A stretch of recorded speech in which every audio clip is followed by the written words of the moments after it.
Hello, dear friends. We're continuing with our show, Secrets of the Eternal Book. And we're talking about man's inner attainment and the attainment of the Pentateuch.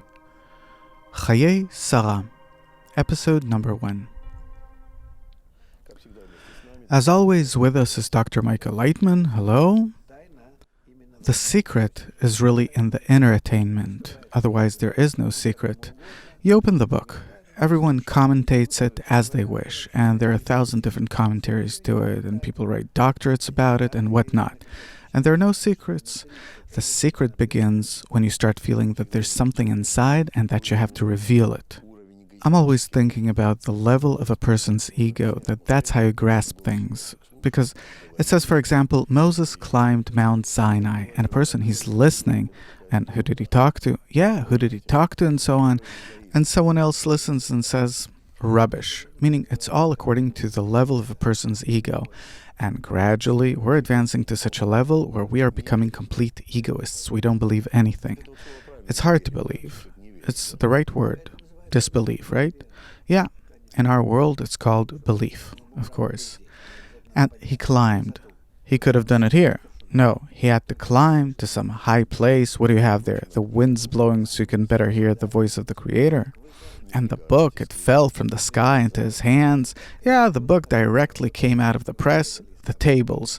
Yeah, stonemasons made a book out of stone. They worked on it. And you have many other wonders that happen there, like with the letter Samech, that it's round. So because it's empty on the inside, it has nothing to lean on and so on. So there are different interesting things that you have there that we're told about. And if a person can't believe in that, so nonetheless, the main thing is belief. Belief is something that's on the level of someone told you and you accept it as information, as the truth. That this is how it is and that's it. How's that possible? And further on, a person starts understanding that it's impossible. And also today you have so many different prophets that are trying to start some new religion and so on. I heard a voice and people listen. That amazes me always. Yes, and people listen and they really want to believe in something. You know, a small person, he needs to have hope in something, that there's something besides this, after this, instead of this. Aren't we ruining it for them somehow? Or a person won't hear this? You're right, but no, people don't hear it. If a person already ripened enough, he will, but if he didn't, he won't. It's like today, we teach Kabbalah openly to the entire world, to everyone including everyone, and we lay it all out. There are no secrets here. A secret is something that you still can't attain, that you have to open yourself up in order to attain it. Moses was able to do it. He opened himself up.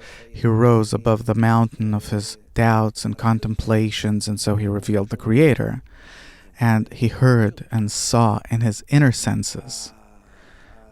So there are people who see and hear, and those that don't yet, and those that simply don't believe. They believe in what they're told. So today we're starting a new chapter called Chayei Sarah, the life of Sarah. It's very interesting. The life of Sarah starts with her death. This is how the chapter begins. Yeah, there are many commentaries about it, because only after she passed away, her real life, as if started. There's a lot written about it, many commentaries.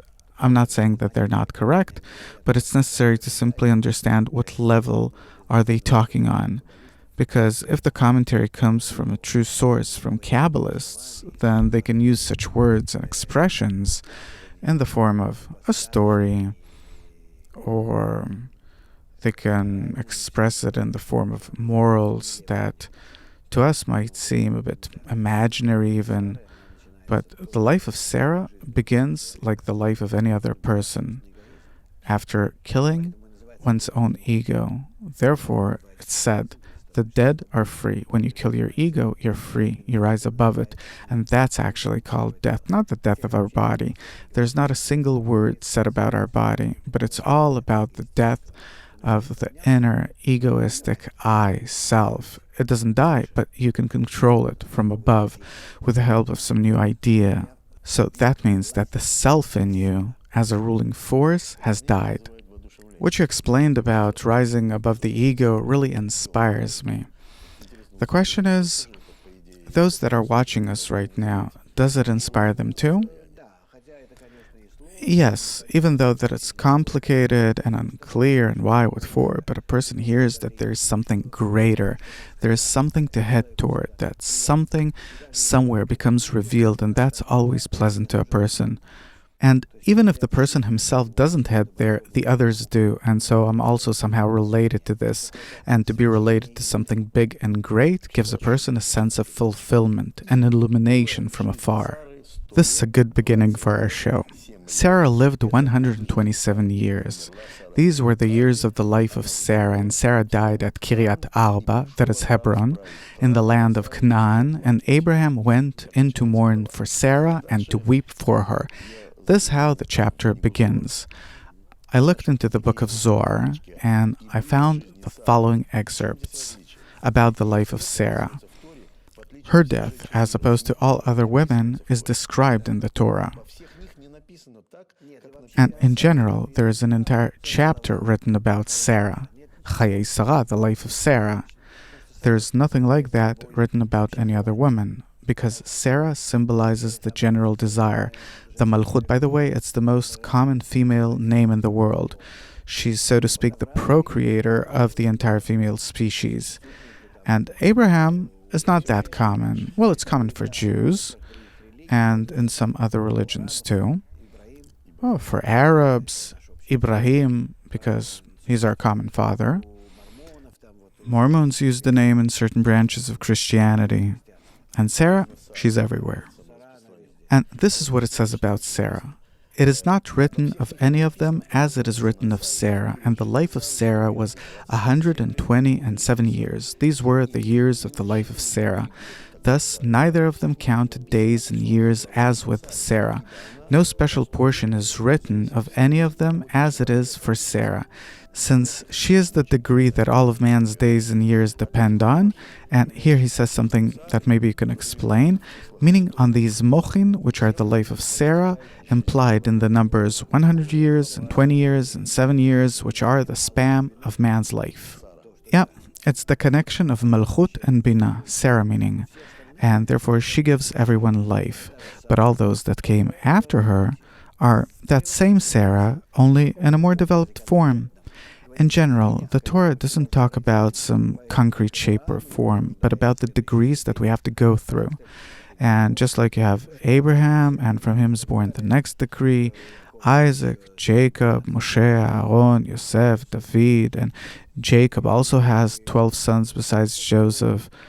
And so the same happens with the female part, meaning it's all the development of the same degree.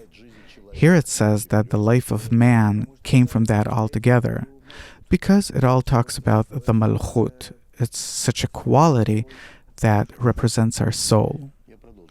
I'll continue reading. Abraham rose up from before his dead and said to the Hittites, meaning those people that live in that area around the cave of Machpelah, I am a sojourner and foreigner among you. Give me property among you for a burying place, that I may bury my dead out of my sight. The Hittites answered Abraham, Hear us, my lord, you are a prince of God among us. Bury your dead in the choicest of our tombs. None of us will withhold from you his tomb to hinder you from burying your dead. Back then, people were buried in an interesting way. A person passed away. He was put into this niche in a mountain and left there for a year. After a year, they used to open up that niche. Practically, there were only bones left. The flesh already vanished. And they took these bones, put them in a kind of jug, sealed it, and left it there. And this way you had there many jugs or vases in that cave, and everyone had a cave of their own. Maybe there were also common caves, but actually they lived in these extended families back there. So they said, you can choose any place for your burial. Please, may the bones of Sarah be next to our bones too. Abraham, he was considered a great man, not just a sage, but he was also rich and powerful and everything. They told him, you represent the Almighty among us. The Almighty means that you represent the Creator. He was also perceived as a priest, as a Kohen. But if we're talking spiritually wise, Machpelah in Hebrew means double, a double cave that combines the qualities of Binah and Malchut, the quality of the Creator and man together. What is the cave of Machpelah? When a person dies and rises above his egoistic desire, then he has to rise to the next degree and to connect himself with the next degree. Then the Binah and the Malchut become connected, and this is what this double cave symbolizes. So there are two caves that are combined. Yes, the Malchut and the Binah, and their combination together is called the cave of Machpelah, Me'arat Machpelah, where all the forefathers are buried. Adam, Eve, Abraham, Sarah, and so forth, up to Yaakov, and the head of Iswa, besides the body. That's interesting. And to this day, it exists. Only Rachel, was buried on the way to Jerusalem, between Jerusalem and Me'arat Machpelah. But we're not talking about their bones, right? We're talking about the connection between Binah and Malchut. Yes, but it speaks of degrees, so it doesn't matter how we express it. Degrees or places, it's one and the same. Then Abraham starts asking Ephron not to give him this place as a present, but he wants to buy it. At first, Ephron says that he can simply give it to him.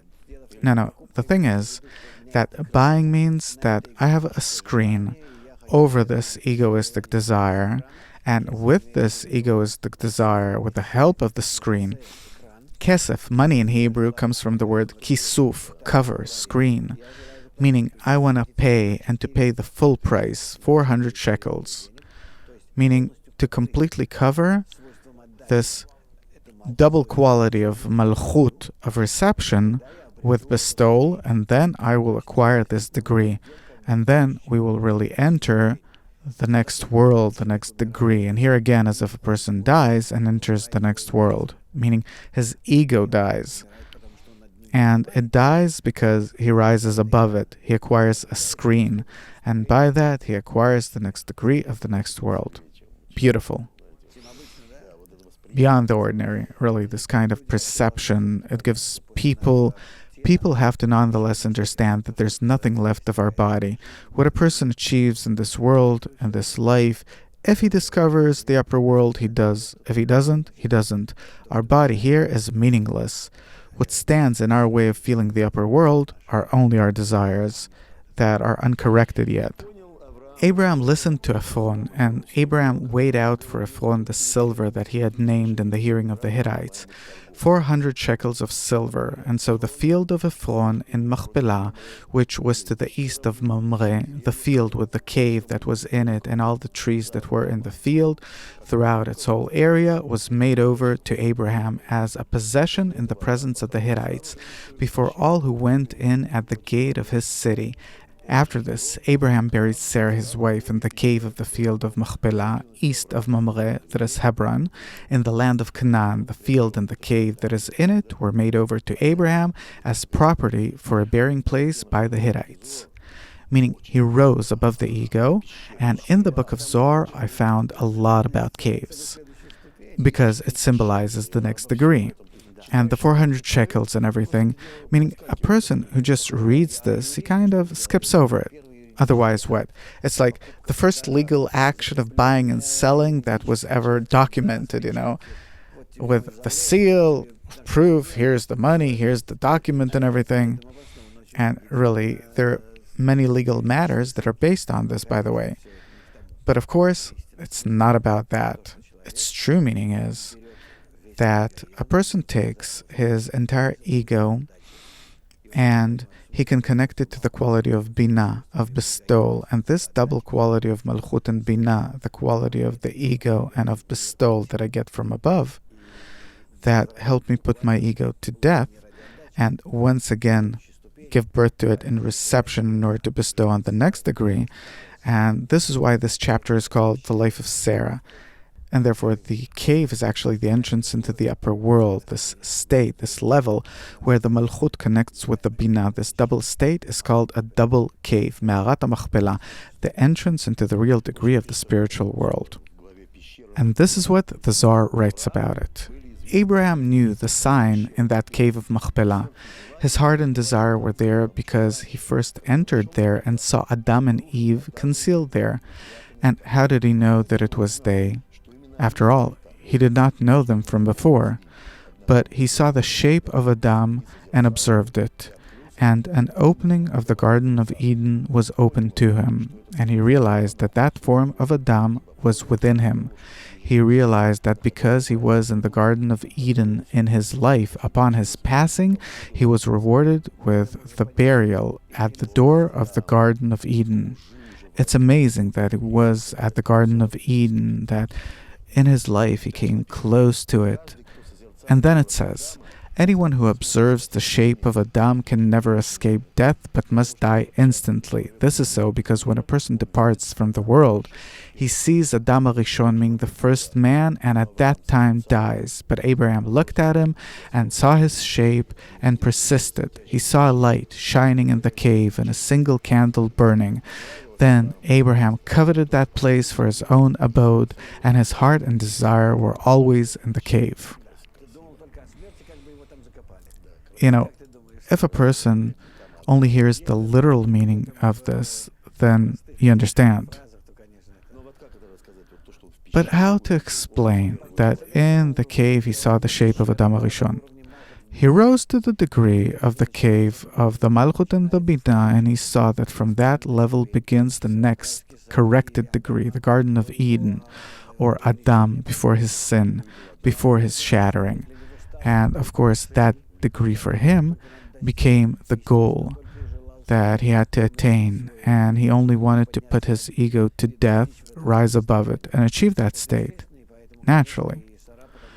And because Sarah is a part of his soul, only the receiving part, and he's the bestowing part, the right and left sides, then obviously this is the only thing that he thought about, how to rise to the next level. And where it says that he saw the light shining in the cave and one burning candle, the light in the cave means that the Malchut, with the help of the quality of Binah, starts receiving in order to bestow. And the light of Chokhmah shines in it. And the one burning candle, it's from the source that occurs there, because it's from an even higher degree, meaning it's the entrance to the Garden of Eden.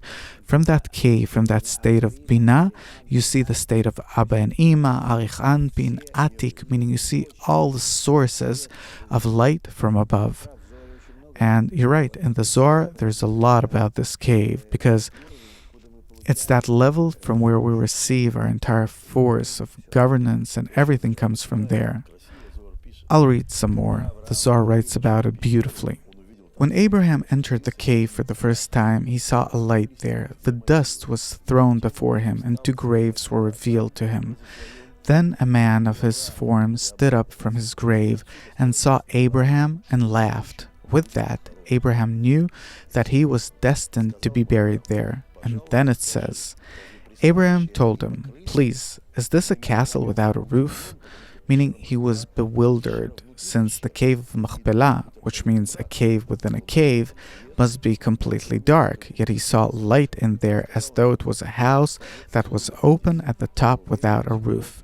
Adam told him, "The Creator hid me here, and I have been hiding since. Until Abraham came, Adam and the world were incomplete. This is why he needed to hide himself, so the klipot would not grip him.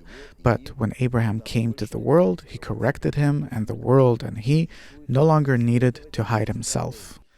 Meaning, we're talking about a sequence of corrections here. Adam, then Abraham. Abraham is that very Adam, only on the next level. So he discovers how he's already approaching such a state where he ascends and discovers the entire body, meaning all of the desires of Adam, as already in the past, meaning that he has already corrected them, and therefore he sees that Adam stands up and in his already corrected form and continues, and therefore Abraham knows that if I have completed this degree, then the degree on which I am now called Abraham will also soon come to an end, and I will be on the next degree, which will be Yitzchak, and also he'll be buried on that degree, and so on and so forth.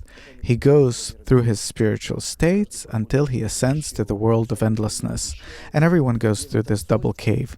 Absolutely, without this quality, where the quality of Bina and Malchut connect, it's impossible to advance. Therefore, every person goes through the quality of Sarah and the quality of Abraham. So Abraham's buried there, Isaac, Jacob, Adam HaRishon, the first man, meaning only the forefathers are buried there. Yes, the forefathers. All the others, they're spread out in different places, because they are the foundation. They're the fundamental system called Merkava. Merkava meaning creation? No, Merkava is the basic fundamental system, the nucleus of all of creation. There's something interesting here. When Abraham entered the cave for the first time, he saw a light there, the dust was thrown before him, 2 graves were revealed to him. Then a man of his form stood up, he saw Abraham and laughed. So the dust and the graves and everything, man's egoistic desire that eventually is corrected, and above it rises the next degree. And where does all of this happen? Inside yourself, you experience all of this, sitting at home, calmly, maybe drinking a cup of tea. But suddenly graves are revealed, it's frightening. Nah, who's talking about graves? These are only corporeal depictions. Usually a person looks at things like graves and so on with horror. But here he laughed, gladly. The graves that were revealed and everything, it's because the next following degree is revealed to him. It's light from ahead. The Torah always speaks from the perspective of development, advancement. So it's always full of light if you read it correctly. This is our future. Whether we want it or not, we're going to be led to it, willingly or unwillingly. Despite the enormous amount of dramatic states, it's impossible without that. We ourselves are incapable of forcing ourselves. It's possible to force us only by awakening these truly dramatic states in us. Now Abraham was old, well advanced in years, and the Lord had blessed Abraham in all things. And Abraham said to his servant, the oldest of his household, who had charge of all that he had, "Put your hand under my thigh, that I may make you swear by the Lord, the God of heaven and God of the earth, that you will not take away for my son from the daughters of the Canaanites, among whom I dwell, but will go to my country and to my kindred, and take a wife for my son Isaac." So he already lives in this land, and he's respected and loved, and still he doesn't want to mix with them. What is the land of Canaan? These are egoistic desires that are revealed on the next degree. He has to correct them. He has to work with them. And with the help of what forces? He has to take forces from that degree, from Isaac. Yeah, from where he himself came from. And the degree itself is Lavan. Yeah, he was told, go from this land. And now he's sending him back there. And he takes such a great sinner, such a terrible person like Lavan.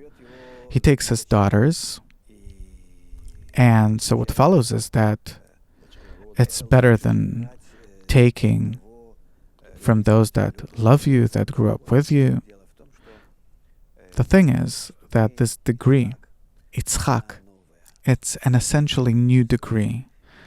And for it, what's necessary is this preliminary desire that comes from the light. Even if it's corrected or uncorrected, doesn't matter, but this is where it has to come from. Therefore, if now Abraham rises to that previous state, then he takes from that previous desire the correct female desire that he once left there in order to go back and take it. Yeah. So when he left the land, it was clear that you'll have to go back there and to draw from there those desires that you left there. In the meantime, you took with you what you could. Okay. Unfortunately, our time's up. Dear viewers, This is how it all happens inside a person. This is how we have to read the Pentateuch. Thank you very much. We'll continue our show next time. Be with us. All the best.